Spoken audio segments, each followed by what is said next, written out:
Hello and welcome to the second part in week 2 of the Level 3 Health and Social Care Unit 4 Person-Centred Care. So this is for assignment 304. We're now in week 2 and we're looking at empathy. And empathy links with criteria 1.4 when you're asked to explain the concept of empathy and link it to some current theories. What I'm going to do is I'm going to, discuss what is empathy, and then I'm going to bring you some of the sort of well-known psychological theories around empathy. What you're needing to do is, um, it just says links to current theories, so you can, you probably will need at least a couple. If you just use one theory, that won't be enough really, because it's asking for a plural. So you need to link to an absolute minimum of 2 theories. You can add more if you want. It really depends on your word count, how well you manage within your word count.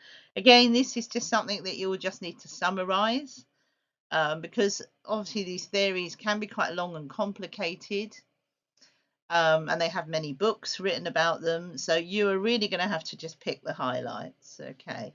So first of all, let's have a think about what is empathy. And I've got a couple of different definitions for you. So Chambers English Dictionary says empathy is the power of entering into another's personality and imaginatively experiencing his experiences. So it's sort of getting to know the person and imagining yourself how they might feel about how, all the things they're experiencing. Another one is empathy is an awareness of other people's feelings, their needs and concerns. Much quite simple and straightforward, really. So it's about being aware, not necessarily. They're not necessarily suggesting that you do anything about it, but it's just being aware of it. And another one is saying empathy is intuitive. It's just something that you do naturally, but it's also something you can work on intellectually. So you can improve your empathy if you feel that, you need to be better at it. So if you think at the beginning, when you're starting this sort of work, that you're not empathetic enough, then you can improve that. You can work on it. So it's just something to say, really, something positive. So, what is empathy? That is simply so an awareness of the feelings and emotions of other people. It's the key element of something known as emotional intelligence, which we might look at a little bit more later on. It's about the link between the self and others, because it's how we understand what others are experiencing. We experience it as if we were feeling it ourselves. It goes beyond sympathy. Sympathy is something we know about. It's when you actually feel sorry for somebody, um, feeling for somebody. Empathy is a bit different. It's about feeling with somebody. So it's about more, you sort of trying to have the same feeling that they're having, rather than standing above and looking down on someone and thinking, oh, that's a shame that they feel like that, which is a little bit more apart. Empathy is like I feel with you, really. Oh, another important distinction: compassion and sympathy about feeling for someone, as I've said, seeing their distress. Compassion takes on an element of action, otherwise, it's the same as sympathy. I feel sorry for someone and I do something about it. Now, we need to hold that in mind because, again, as expected of us in the role of social care workers, we expected to show that we know one of the 6 C's is that compassion. So you can't just feel it, you've got to do something about it as well. Whereas empathy is about experiencing those feelings as if you were that person. So it's about sort of going through what they're going through, but by using your imagination. You don't have to get yourself, you don't have to stab yourself in the leg if they've got a leg wound. You use your imagination.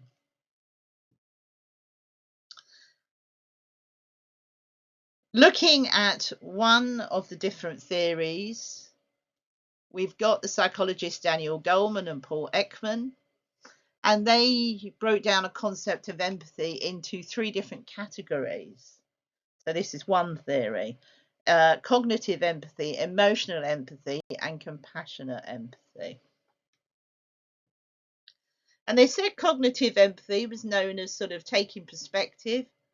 And it's not really what you and I might think of as empathy. It's just being able to see someone's perspective. It's quite useful if you're a manager, when your staff are arguing about something and you can just sort of watch them and listen and think, okay, I can see why she feels like that. You put yourself in their shoes, but you don't actually engage with the emotions. Like, oh yeah, she seems quite angry about that. I think I understand that. But you're not really engaging with the emotion, so it doesn't really fit with the definition of empathy as feeling with. It's more rational and logical, really. So some might say it's empathy by thought and not by feeling.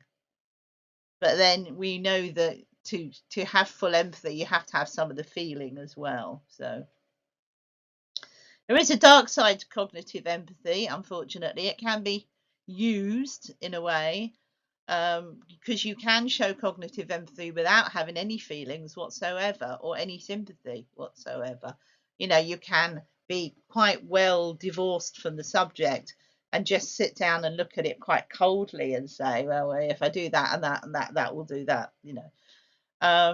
And Goleman sort of gives you a lovely example here that torturers need good cognitive empathy to work out how best to hurt someone effectively. So they have to get to know the person well enough to see, what will frighten them, what will cause them the most pain. So, it's a fairly dark side of cognitive empathy, because they don't have to have any sympathy. Because, if you were a torturer that had lots of sympathy for you people, you wouldn't be very good at your job, would you? So he says that cognitive empathy can be quite a negative thing. And especially in the hands of someone who may be, psychotic or something, it can be quite terrifying, or a psychopath. So that's the downside. So emotional empathy is the next one. It's when you literally feel the other person's emotions. It's almost as if you catch them and you get caught up in the full emotion of it. It's also known as personal distress or emotional contagion, catching that emotion. And this is closer to the usual understanding of the word empathy, but it's much more emotionally driven. Emotional empathy is probably the first type of empathy we see as a child. When a mum smiles at her baby, the baby sort of catches that warm and loving feeling, often smiles back. Babies also, if they cry, if they hear another baby crying, so that's emotional empathy as well. Very, it's not something you want as the mother of the child, but it's something you get whether you like it or not. So emotional empathy is a bit more less in your control, and can be problematic. If you can imagine that if you catch the emotions too much, it's going to be very hard for you to do anything productive about it if you get as upset as the person who is upset. So it can be good or bad. It can be good because we can really understand what's going on with someone, and the care it's sort of very good in the caring profession, so that you can respond to someone properly. Or you can respond to your friends and family as well. However, as I said, it can be bad because it's possible that you become overwhelmed by these emotions, and therefore you can't actually carry out your job. You just get too upset to do it. Those are the tendency to get so overwhelmed, and there will be people that you work with who do suffer maybe from too much emotional empathy, and they found their job distressing. It's not good for people, because in the end it becomes very hard to manage, as you probably guess. And there has been elements of people, having to find ways of self-control, sort of by switching off their empathy.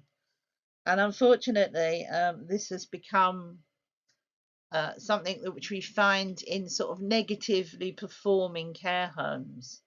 where people, maybe, there's a lack of money, maybe there's a lack of services, and, people, it's so distressing for the staff that they end up switching off and not having any empathy for the person, because they protect themselves, and quite rightly, really, you do have to protect yourself. But if you find that you're starting to get colder and more divorced from what's going on, you've got to be able to stand away from it to a point. But if you stand away completely, then you will find that people start developing very uncaring attitudes, and often deliver a very negative service because of it. And generally, this is because of overprotection, and it often comes around when teams are very short of staff, very overworked, not getting enough breaks, not getting enough sort of TLC from the management, not having their feelings acknowledged, not having the space to discuss how they feel, those sorts of things, not enough good processes in the organization. And you may, in some of your placements, you may come across this. And if you sort of wonder, you may look at some of the staff who've been there for a few years and find them very uncaring, very hard. And this is often because they've overprotected themselves, because maybe it's been too difficult, because there's not been enough support in place to find it. So keep an eye out for that and think about it. It might not be a place you want to work after your placement. So finally, we have compassionate empathy, which is really the empathy that I think we need as care workers. It's what we usually understand by empathy: feeling someone's pain, but then doing something about it, taking some action to help. And that name, compassionate empathy, is consistent with what we understand by compassion in our 6 C's. It's about feeling concern for someone, but doing, as I said. Um,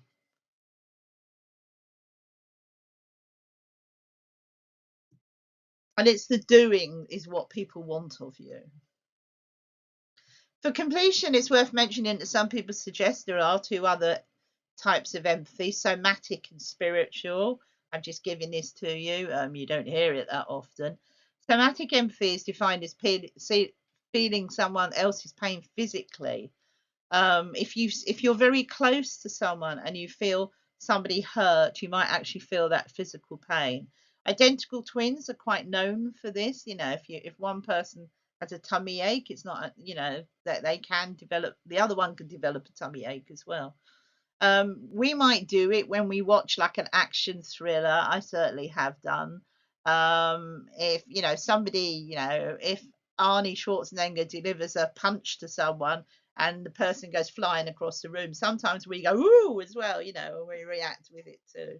So, or if you're doing your computer games and someone gets shot or you get shot, you might go in the same way. That's somatic empathy. That's not unusual, but you don't really stay with it, really. It's quite funny. If you ever watch a boxing match, I mean, I'm certainly sort of like hold my face when the guy gets hit and things like that. Spiritual empathy is a direct connection with a higher being. It's considered, it's the same as enlightenment, and those of you who might be Buddhist, who might meditate, it's about going to that different level. So it's like connecting with a higher spirit, really. Some of us might do that, and some of us may never do that sort of thing.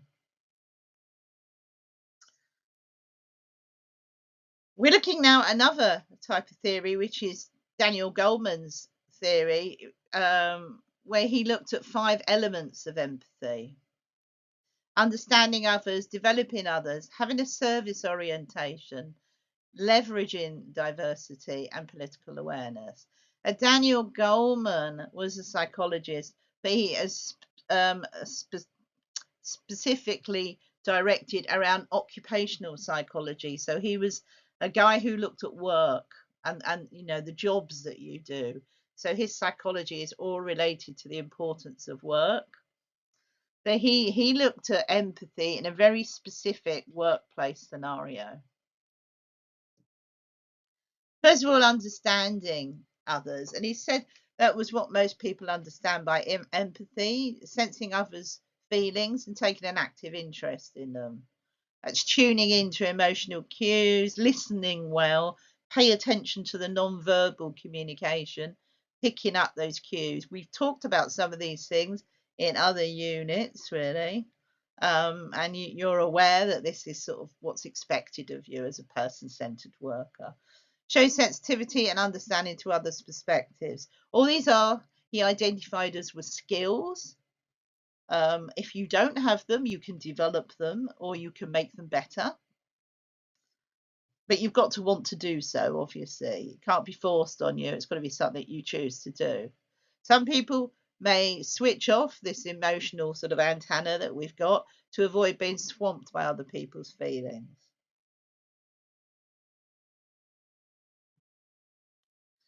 Secondly, developing others. And that means sort of acting on their needs and concern, actually doing something about it. And this is something that maybe you might look at from your manager, really, because their role is to help people fulfill their potential within their team. People with the developing skills usually reward and praise people, for things they've done well, provide constructive feedback for things maybe they don't do so well, focus on how to improve rather than just, telling you off or sanctioning you, providing mentor and coaching to help people to develop, and giving them assignments or jobs or tasks which can stretch people into development. So it's about a lot of conscious work, and it's usually by your manager, your supervisor. If they've got those skills, then they in turn will develop you well. Having a service orientation is obviously very much focused on the work environment. Means putting the needs of the service users first, looking for ways to improve their satisfaction, making those connections that they will be loyal to you as the team that works for them. And people who have this approach will, as I said, do that extra thing, be that flexible person, put in those extra hours, move it from just a job to a vocation, really. If they have a service orientation, they can become an important person and they develop a great relationship, become an advisor to the service users, someone that they can rely on. Leveraging diversity also means creating and develop opportunities with different types of people, recognizing the different skills, different knowledge they have with their diversity. We've looked at this in other sets of slides as well. And remember, diversity doesn't mean you just treat everyone exactly the same. We know that because equality isn't about that, really. It's about giving people equal chances by giving them what they need so that they get an equal chance of doing it in the same way as everybody else. So people who've got this skill of leveraging diversity, they relate well to people. Doesn't matter what background they are, and they see diversity as an opportunity, not a hindrance, really. And they support the idea that diverse teams can be much better than those who are not.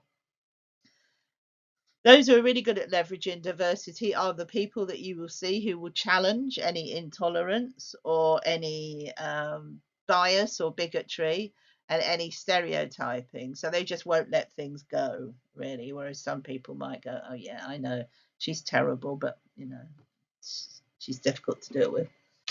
They won't let it go.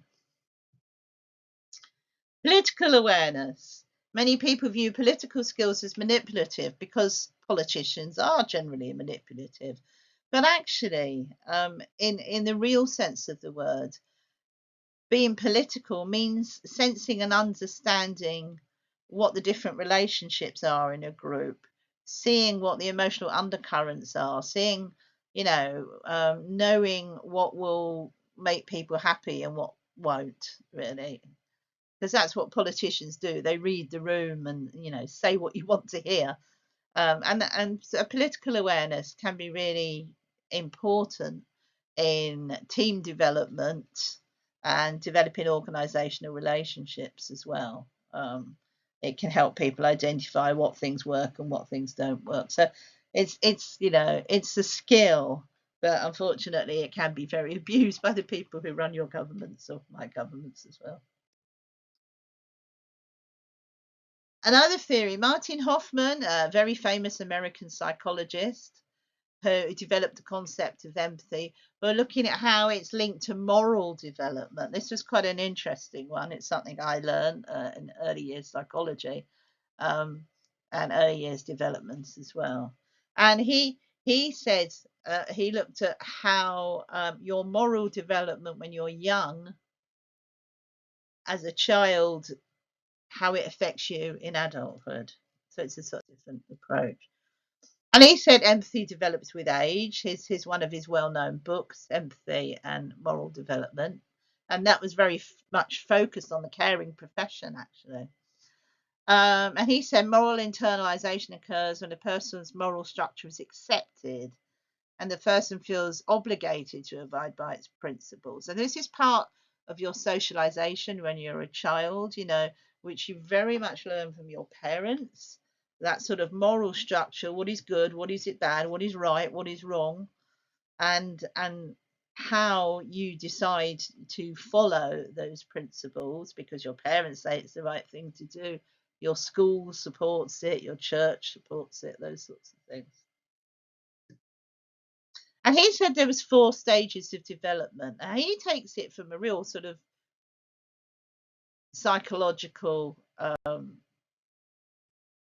biological a bit as well approach. So he says stage 1, which is the first year of life, there's a biological preparedness, global empathy. So like little babies, like I said, they hear a baby over there crying, they cry. I don't know why. They're not particularly unhappy, but they do it, and it's an empathetic arousal. And they're not identifying whether they're upset or the other one's upset. They don't really know what's going on. They just do it. It's a purely empathetic feeling. They're not aware of their motivation. The second stage is egocentric empathy. This usually happens in the second year of life. And those of you who might have toddlers, you might find it ties in with the terrible twos or the tantrums. Any of you or have been toddlers, where again you don't really look at what perspective it is. There is no perspective. These things mean I will get angry because, and you find out it's over a tiny little thing like a sweet or something like that. There's no perspective to the reaction, and really it's an egocentric thing because he wants empathy, so that a child will screen the place down, knowing that you will drop everything and spend time with it. So in that sense, it's egocentric empathy. They only have it when it's convenient to them, and then they can, they are getting something out of it as well. So if you took something from the little brother, um, from the baby, then the 2-year-old will scream and cry as well just to support the baby, but not really because it means that they're getting attention from you as well. So the third stage is the early childhood stage, the first after the age of 2, next couple of years of life. It's called perspective taking, decentralization, where the child finds the true source of distress and responds in less egocentric way. So in the sense of their crying is more appropriate. So it's not just because, somebody had a sweet and they didn't and they screamed the place down.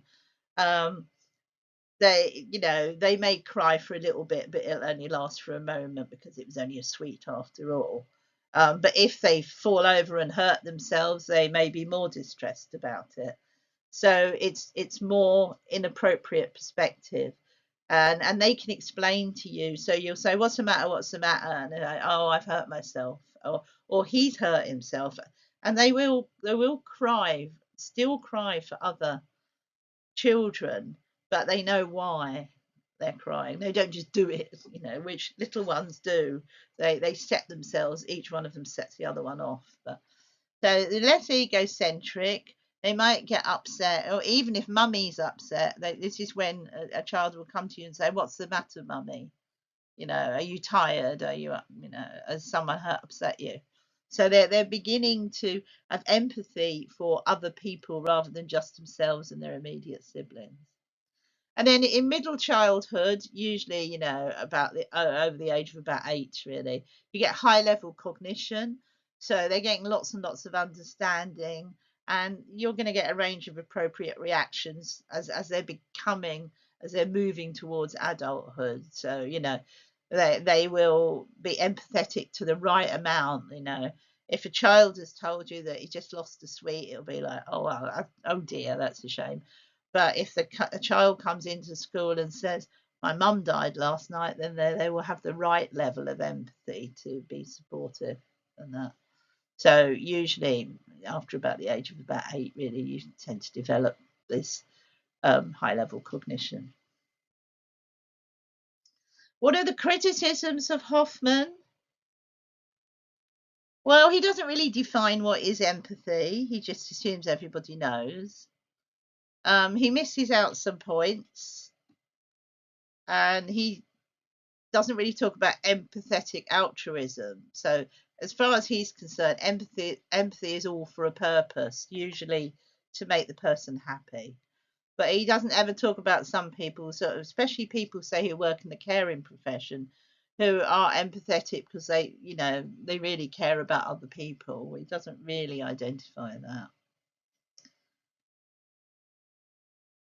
So some says that because of that, he does provide some valuable insights in the way into moral concerns, including justice, relate to the child's original capacity, but he underestimates the emotionality of justice itself. So that sort of means that really some people get satisfaction for seeing justice, like we often read articles, and you want justice for some people that's had something terrible done against them, and when we get satisfaction from that. He doesn't really identify that other people would get satisfaction. So if you hear about, say, I don't know, say if someone's daughter has been murdered, he and someone has been caught and imprisoned, he would see that the family would get satisfaction out of that, according to his philosophy. But he doesn't really approach why other people who are not that family would get satisfaction from that, because they are empathetic. And there's part of them that would hate it to happen to them as well, but they have empathy. They sort of think, well, it's awful. This family's daughter has been murdered by this man. I'm really glad for them that he's been caught and imprisoned. Hoffman doesn't really address that. He doesn't address that the rest of the town might have that empathy.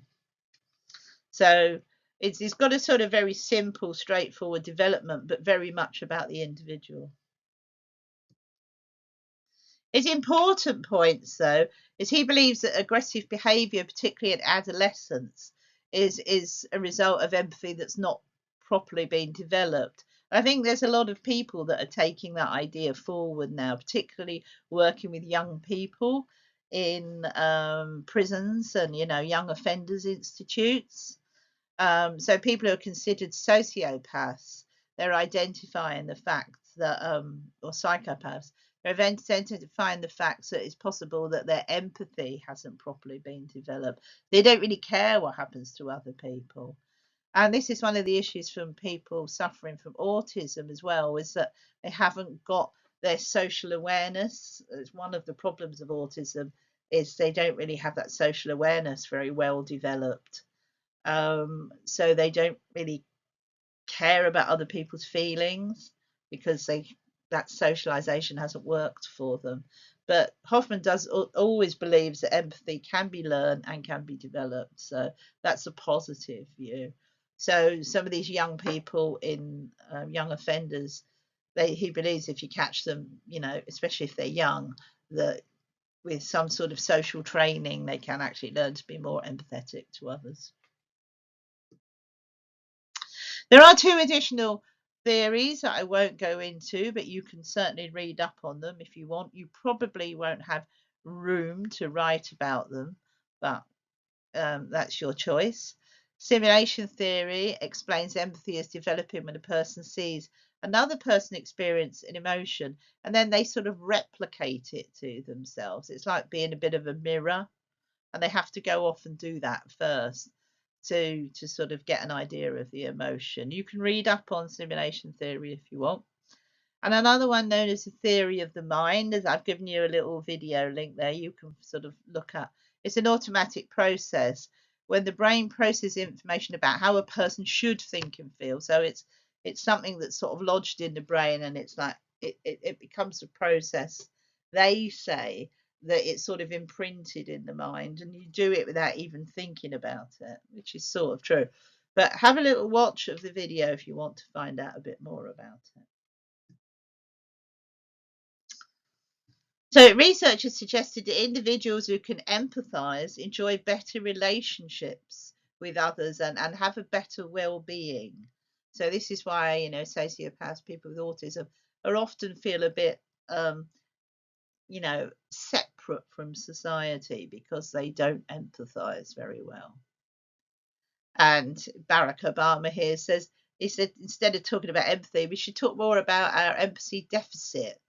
So times when we don't stop and think about enough about the other people around us. And he's saying that, basically politics would be a better thing if people actually empathized a bit more with other people and didn't just think about what my family needs. It's about what the guy over there needs. And, it becomes, if you do empathize more with others, then it becomes harder not to help them.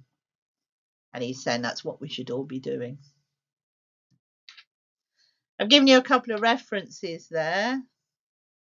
And there is a little quiz as well for you to approach. And I've done a little bit of I've done Goffman. I've done you a little handout with Goffman versus another theory as well. Or was it Goldman? I can't remember which one. So you can have a little look at that as well, just to give you some more inspiration. And that relates to 1.4, explaining the concept of empathy with links to current theories. And I said, I want you to approach at least 2 theories for this. I will go over it again when we talk about the assignment, but just for now, you can start thinking about it. Okay, thank you. And I will see you for week 3.